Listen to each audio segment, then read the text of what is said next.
Hi అండి, అందరికీ నమస్కారం. Welcome to my YouTube channel. ఇప్పుడే అందిన వార్త ప్రపంచమంతా షాక్ అండి. ఘోర విషాదం. వివరాలు వీడియోలో తెలుసుకుందాం. వీడియో ఎక్కడే కానీ స్కిప్ చేయకుండా చివరి దాకా చూడడం వల్ల ఇన్ఫర్మేషన్ పూర్తిగా అర్థమవుతుంది.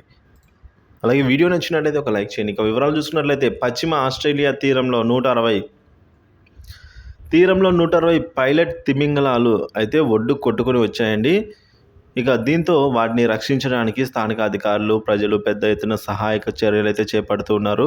వాటిని తిరిగి సురక్షితంగా సముద్రంలోకి పంపించడానికి తీవ్రంగా శ్రమిస్తున్నారు. గురువారం ఉదయం టోబిస్ ఇంటెంట్ వద్ద అయితే తిమింగలాలు చిక్కుకున్నాయని అధికారులు తెలిపారండి.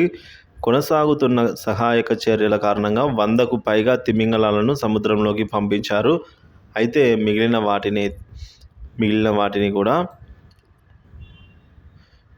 వాటిలో 26 ఇప్పటికే చనిపోయాయని అధికారులు తెలిపారు. మరికొన్ని కాపాడడానికి వన్యప్రాణి అధికారులు అయితే అలాగే సముద్ర శాస్త్రజ్ఞులు, పశు వైద్యులు, స్వచ్ఛంద సేవకులు అయితే కృషి చేస్తూ ఉన్నారు.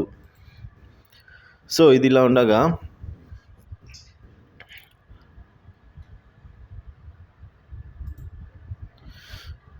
ఇది ఇలా ఉండగా సామూహికంగా అధిక సంఖ్యలో తిమింగలాలు సముద్రానికి ఒడ్డుకు ఎలా కొట్టుకొచ్చాయో అని ఒక శాస్త్రవేత్త అన్వేషిస్తున్నారు. సో అయితే కొంతమంది పరిశోధకులు ఆహారం తీసుకున్న తర్వాత ఒడ్డుకు చాలా దగ్గరగా ఉన్న పాడల్ ట్రక్లలో అయితే చిక్కుకున్నాయని భావిస్తున్నారు. సో ఇలాంటి సంఘటన పర్యావరణ ముప్పును తెలియజేస్తున్నాయని, సముద్ర జలాలు కలుషితం అవ్వడం వల్లే ఇలాంటి అవాంతరాలు చోటు చేసుకుంటున్నాయని అయితే అంటున్నారు.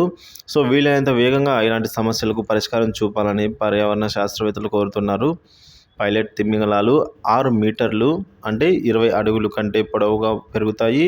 ఇంతకుముందు 2022లో న్యూజిలాండ్లో మారుమూల చాంతా దీవుల్లో సముద్రానికి కొట్టుకొని వచ్చిన దాదాపు 500 పైలట్ తిమింగలాలు చనిపోయినట్టుగా అయితే నిర్ధారించారు. మరి ఇవి కూడా ఈ విధంగా అన్ని ఒడ్డుకు అయితే కొట్టుకొని రావడం జరిగిందండి. ఒక 100కు పైగా అయితే ఒడ్డుకు కొట్టుకుని రావడం జరిగింది. సో వాటిని అయితే సహాయక బృందాలు సముద్రంలోకి తిరిగి పంపే ప్రయత్నం చేస్తూ ఉన్నారు.